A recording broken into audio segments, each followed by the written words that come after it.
All right, we're back at it once again. We got MX Yamaha 101 owner operator Kevin Tyler. How you doing today, Kev? I'm good. How are you? I'm good, thank you, thank you. I appreciate you coming on to the studio today and joining Blacklisted for another episode. Yeah, it's awesome. I think it's been great what you've been doing, and I'm excited that you reached out to have a little chat. I'm glad you responded on the other end, and I'm glad I got you here now. So let's get this interview kicked off. All right. All right. So what is your official enrollment with Factory Yamaha MX101?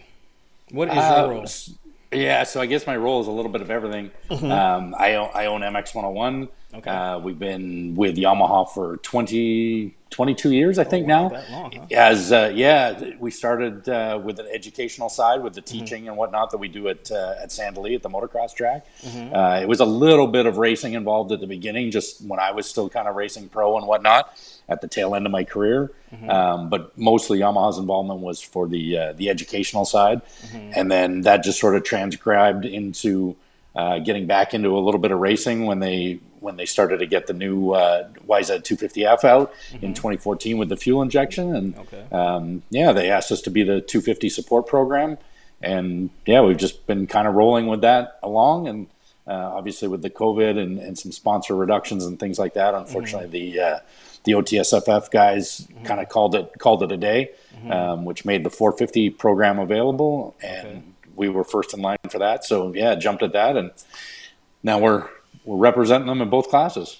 So you said 20 years, 20 something years you've been tied in 20 with something Yamaha, years. Yeah, and that was a, yeah. a question that was down the line for me was how long you actually been contracted with Yamaha as far as running their bikes, because there was a time instance when Pro Circuit out of California, they when they switched back in the day, switched from Honda to Kawasaki.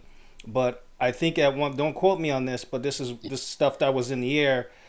Their contract was supposed to be ending with Kawasaki, and they were going to move over to KTM at this time. This was maybe early 2000. I'm not sure what year. Sure.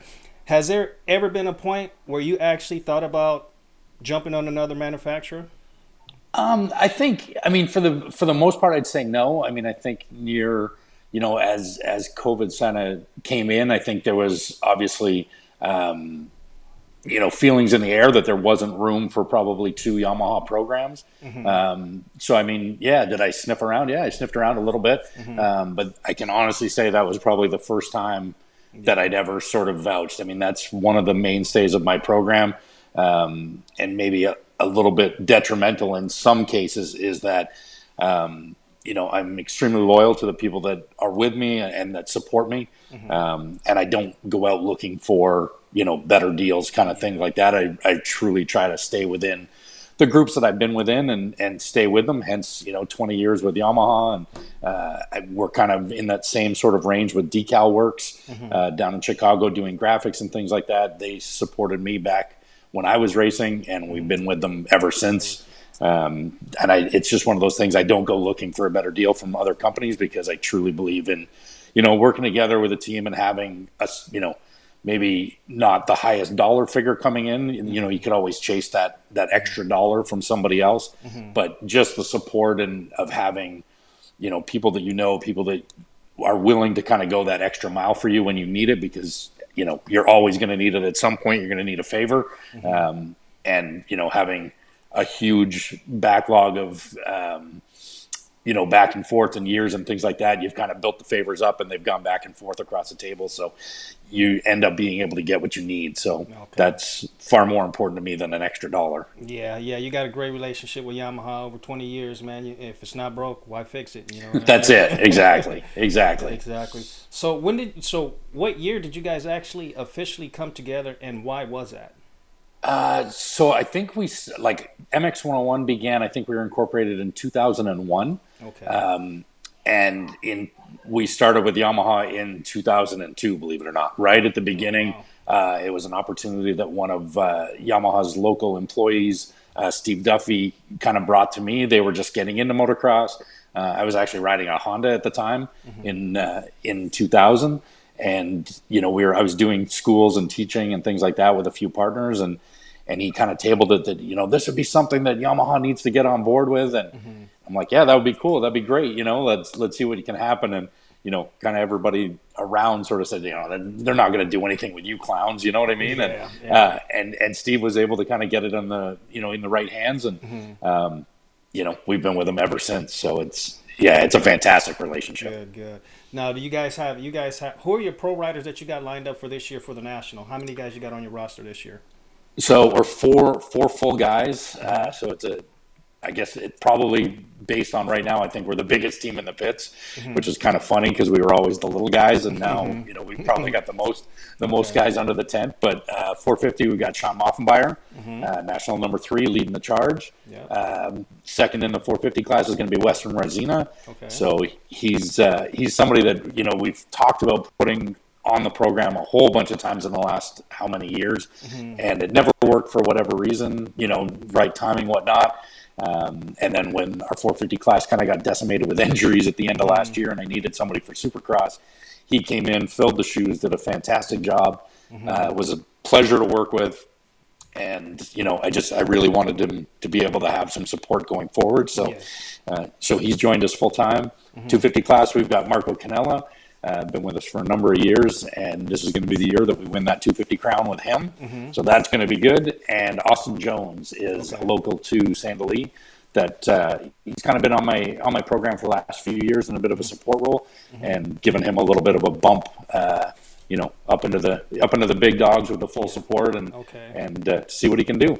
Okay, cool. Let me ask you a quick question off to the side. I'm getting a lot of Sure. static, not question, but I'm getting a lot of static Okay. feedback on your end. I'm not sure if it's your mic or your cord. If you can actually just unplug your Yeah. earphones and plug them back in, maybe that might fix the static noise that I'm hearing.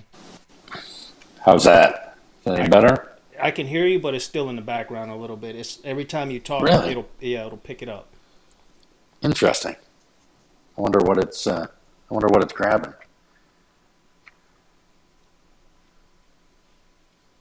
Test, test. Let's just roll with it. I think we can get by Yeah. with it. Yeah, yeah. Sorry, buddy. No, it happens. It's definitely okay. Okay, so do you guys now you got your four riders all dialed in for this year. Do you guys run an amateur support team as well? Yeah, so we've been back and forth. I mean, we were one of the original teams to go out and support amateurs with somebody you might have heard of, Dylan Wright. Yep. He sort of started our Oh, wow. started our amateur. Yeah, he's kind of started our amateur campaign in terms of we supported him all the way from when he was 8 or 9, I believe. Kind of started the role and all the way into his pro career. Okay. So yeah, so we've had amateurs off and on. Mm-hmm. The last few years, we haven't done a lot with them, but we're definitely starting to get back into it.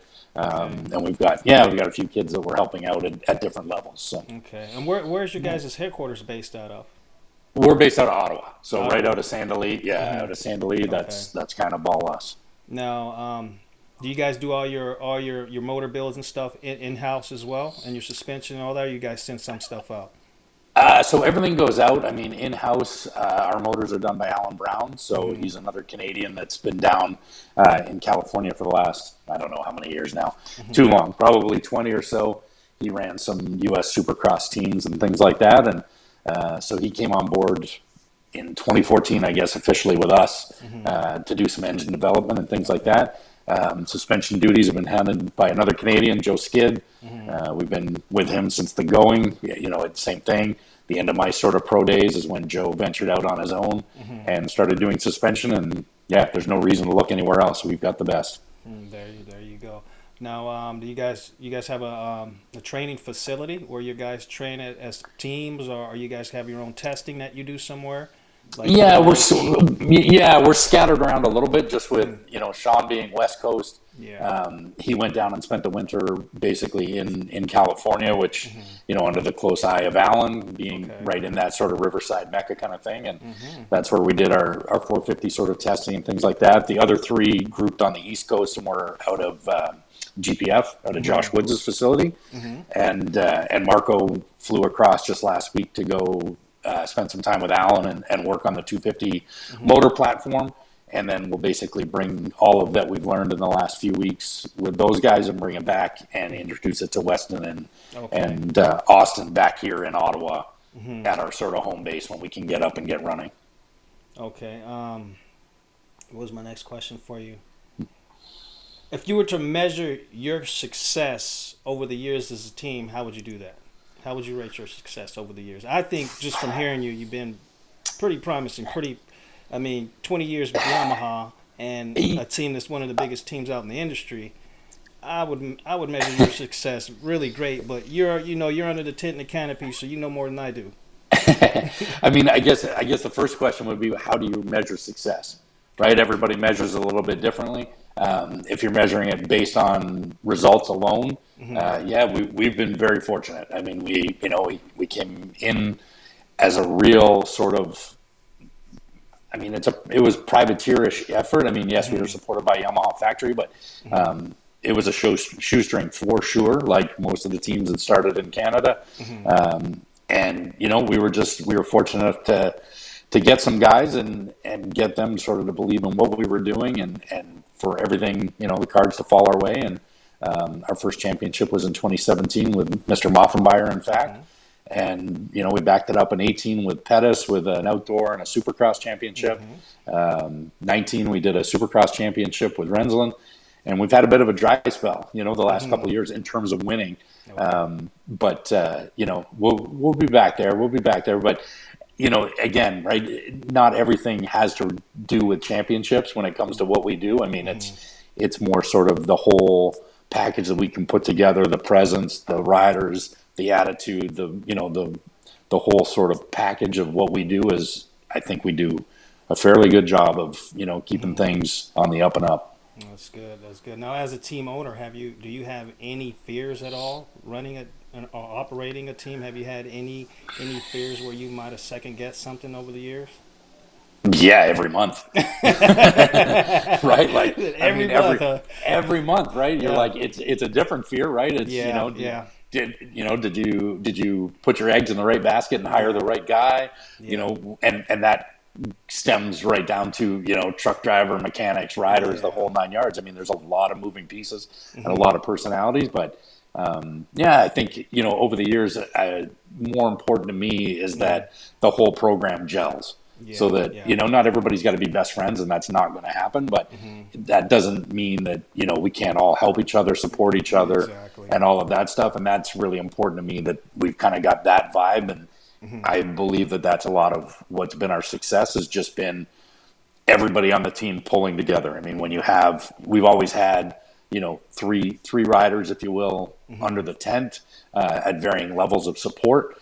But everybody's kind of pulling for everybody. I mean, and you're not going to all have good days, right? I mean, especially if we've got 4 guys this year, it's a pretty rare feat for 4 of those guys to come off the track and be happy with their results. Totally. So it kind of takes a bit of a bigger picture to, yes, we all want to achieve it, but not everybody's going to achieve the best every day at the same time. So it's kind of balancing the highs and the lows. You don't want the highs to be too high, but you don't want the lows to be too low. Yep, that is true. Now, if you can look back on your last year's season and also look into this season coming up, is there anything that you can look back on and you would do different as opposed to last year? I don't think so. I mean, last year was a real struggle for us. We're still dealing with COVID. The 450 program was brand new, so we were starting from complete scratch with that motorcycle. Okay. And we had sort of a plan A, a plan B, and a plan C. And I think we ended up on plan E when it came to how things, things went sideways pretty much in every direction last year in terms of, all of the riders got stopped and couldn't get across the border. So the riders didn't make it down south. My bikes didn't make it down south, where we could have done some testing just by having chassis down there. That didn't happen. It was just a bit of a logistical nightmare. So when we came in last year, we knew the 250 side wasn't too bad because we had a proven platform. I mean, you always want to improve on it, but at least we had something as a good solid base, whereas the 450, we were kind of just throwing a few things at it here and there, not the way that we would like to do it, but what we ended up having to do. And, the riders didn't come in as prepared as they would have liked to, and, they were kind of stuck in their bubble where they were riding, not getting, the proper training and testing. We were good, but we weren't great. And at the level that we want to be, you need to be great if you want to succeed. So I don't know if there was much we could have done differently last year, but we knew coming in this year the things that we needed to do better, and make sure that, you know, we activated on, and we did those things. And I think we're in a much better place coming in this year, all around. And we'll see where it goes. I mean, I'm sure all the other teams are as well, right? So I mean, it's not like we had challenges that nobody else did. So we'll see. Yeah. So let me ask you this question. All the teams out there, all the factory boys out there, everything is kind of low key. Everybody's keeping their testing and everything off to the side. What do you think that your team and your bikes? How can I put this? How do you think they would stand out amongst the others? Well, I think in all honesty, I think that 250 program, you know, we're very fortunate in that truly believe that we have the best production motorcycle going. Okay. You know, we're starting from, I think Yamaha is a little bit ahead of the rest when it comes to where we get to start from. So we've got a little bit of an advantage, I hope. So, you know, we hope to just kind of keep that advantage, right? If everybody else does a little and we do a little, we're hoping that we're just that little bit better. Ahead, yeah. On the 450 side, I think we really made some headway this winter. The 450 class, I mean, obviously it's not a horsepower class. Nobody's chasing motors. It's chasing setup, comfort, chassis feel. And I think we've done collectively a really good job between, you know, the riders, Joe and Alan, to really put something together that is going to work across the board. You know, we got to go west this year, so we got hard pack tracks. East is a little bit harder, so it's going to be different, right? I mean, it was, you know, kind of Sandcross Nationals the last couple of years, so we're back to some varying terrain and things like that. So I'm hoping that our bikes obviously work the best across all range, and we give our riders, you know, that slight advantage that makes their job a little bit easier. But there you go. So does everybody. Yeah, right. Right. That's why it's so competitive. Yep. So, who are some of the key players in your program besides Yamaha? So I mean, a lot of them we've been with a long ways. You know, like I said, I talked about Joe Skid and Alan Brown. Those two are just key individuals that, you know, they're great sounding boards. We can always go back to them. They're always willing to go that extra mile to make sure that, you know, our guys have exactly what they need when they need it. So that's good. Product wise, I mean, everybody's been spectacular, right? I mean, we've been with Dunlop the entire time. You know, and I'm not sure that there's an individual that works harder than Brian from Dunlop. I mean, that guy is at the races. If there's 52 weeks in a year, I bet he's at 60 races a year. I mean, it's unreal. Wow. Yeah, he answers emails at all times of the day, no matter what, and he's always been spectacular. You know, Little D at FMF has had us right from the beginning. So, I mean, there's just, you know, I believe you surround yourself with good people and good things happen, and that's what we try for. That's exactly correct. Now, I got another question for you. So, say Yamaha just produced a new bike. You guys are coming off a different bike from the prior years. Do you take some of that same setup off the older bikes and apply it to the new bike, or do you just kind of find a completely new setup? I mean, I think it's the easy thing is to obviously just kind of throw the things that you've got onto that bike and call it okay and go. We really do try to start right from scratch. You know what I mean? Like, you know, we go right to stock, and really just try and add one piece of the pie as we go to really try and understand what that change does to the bike. I mean, you know, there's probably very few changes that you make that you're like, wow, this is 100% at all times better, right? I mean, everything's a bit of a give and take, right? So as you change something, it may change something else. So we just try to take our time. We're certainly don't get caught up in just throwing bling at the bikes, you know, and having parts that look cool. We really try to make sure that what we're putting on is actually, you know, increasing our chances of results. Exactly. Makes sense. Well, Kev, man, that's all the questions I got for you today, but all right. I appreciate you coming on the show. But before we wrap this up, is there anybody that you like to thank or put a message out there towards anyone? I mean, obviously, like I said, we've got sort of our core group that I mentioned, you know, and I think we've been with FXR guys since 2015 when Milt decided that he wanted to go back into the moto world. We were sort of the first team that kind of jumped on. So, I mean, they're super important with us being a Canadian company, just kind of helps. But yeah, being super tight with all the crew down there at FXR, and like I said, when you kind of need something, you pick up the phone and call Carson or Andy, and they're jumping on it, and Don's bringing it to the event, and Jessica's shipping it out, and so it's it's really cool to have a lot of those sort of connections. And like I said, we've got them from A to Z when it comes to people supporting us and truly supporting us, not just a few products here and there. I mean, it's more than that with most of our sponsors, which is amazing. That's good, man. You gotta have that backbone to keep you focused and going, right? That's right. It keeps you moving forward. Absolutely. Well, Kev, I want to thank you for your time, and I appreciate you actually coming on to the show and giving me your intake on everything and the ins and outs of your team.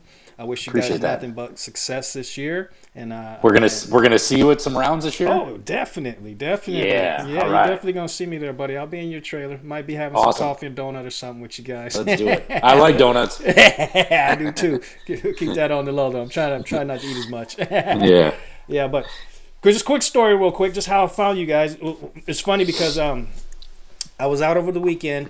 And I was out in Kingston, and I was, it's about 3.5 hours away from where I'm at now. I decided to stay in Kingston, but the purpose of me going out that way was to go look for some classic car parts that I needed because I'm into restoring cars, flipping cars, and selling them. Kind of like a little side thing that I do. So there was a guy who I went to go see, and he was pretty far in the middle of nowhere. And I'm driving down this road, and I happened just to look to my right, and I said, that's MX101 race team right there. That's the Yamaha team. And I'm telling my wife, and she's looking like, really? I said, we're in the middle of nowhere. Yeah, in the middle of nowhere. And I said, there's a trailer. Let me see if there's a track around here. Lo and behold, I see a track in the back, and I'm like, yeah, that's them. I said, I wonder if I should stop by. And I was like, you know what? Originally, I'm from California. If I'm a black man way out in the hill in the middle of nowhere, there's no way that I'm doing. Let me just keep going. Let me fucking keep going. Yeah. But you should have stopped by. Yeah, that's our. So our motocross track, our Sandalee that we run, where the national comes and we base all of our schools and things out of, is about 20 minutes from there. Oh wow. So that's sort of our main facility. And then when a friend of mine moved in, he bought that property and said, hey, like we've got a little shop on site, if you'll build me a track in the back, you can use the shop. And that's kind of what started. So that was our original shop. He's building a brand new 40x60 that we'll be hopefully moving into in the next few weeks. Nice. And just kind of help the program go. But so we keep the rig there, and and he and his wife are just fantastic with obviously allowing us to kind of take over a lot of their property. But we have a lot of fun out there. We got some field cars that we rally out on that track in the winter. Oh yeah. Yeah, it's a bit of a playground. Right on, man. I have to visit that playground with you guys one day, man. I'd love Absolutely. to get some video and stuff of you guys out there, especially when that shop's built. I love to do a little piece on you guys' shop, and you got everything all set up nicely. I love to kind of get a little bit more of the inside line on what's going on with you guys indoors. More than welcome anytime. Thank you. I really appreciate that. But until we catch up again, I'll talk to you next time, Kevin. I appreciate your time on the show, man. Have a good day. Thanks very much. Hey, have a great day. You too.